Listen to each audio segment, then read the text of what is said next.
Do you like pain, stress, or an overwhelming sense of dread? Well, I'm Luke from Screen Fiends, and today we're going to have a look at Thumper. No, there it is! So, Thumper is billed as a rhythm violence game, which I'm pretty sure they made up.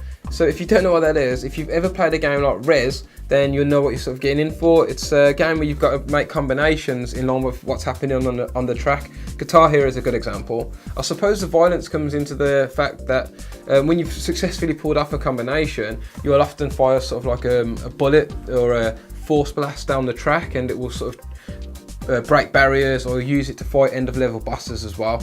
In Thumper, you play as a space beetle on a track through a series of fantastical worlds.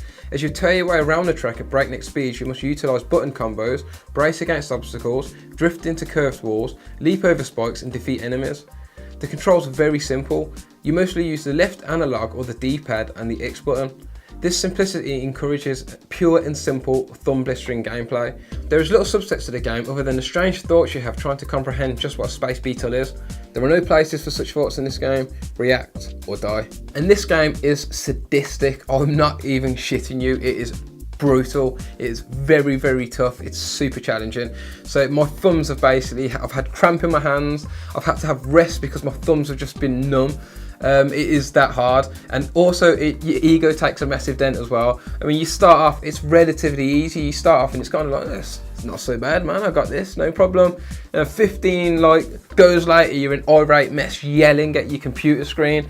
It is really, really tough, but that's also what makes it so alluring, what makes it such a fun game as well. Yes, this game is hard as nails, but there is something primordial about the pounding rhythm that is just enticing, and the reward of pulling off a perfect combo to hear the music and sound effects coalesce into a single tribal rhythm is like a drug.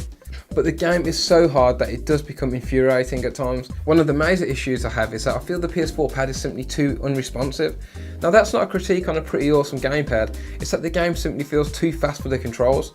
Yes, some of this will be down to my awful reaction speeds, but there are many times where I'll drag the analog stick only for the space bug to move a moment too late or not at all. As you can imagine, the further you get into the game, the harder it becomes, but still the addiction is there. It doesn't stop me jumping back onto this insane ride. Which reminds me, if you have VR, this game will melt your tits off. So tit melting aside, I also love the game's super slick art style and direction.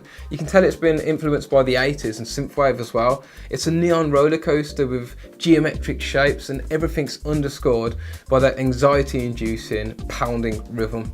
And that is no understatement. The game has developed a reputation for triggering people's anxiety, something I can personally attest to.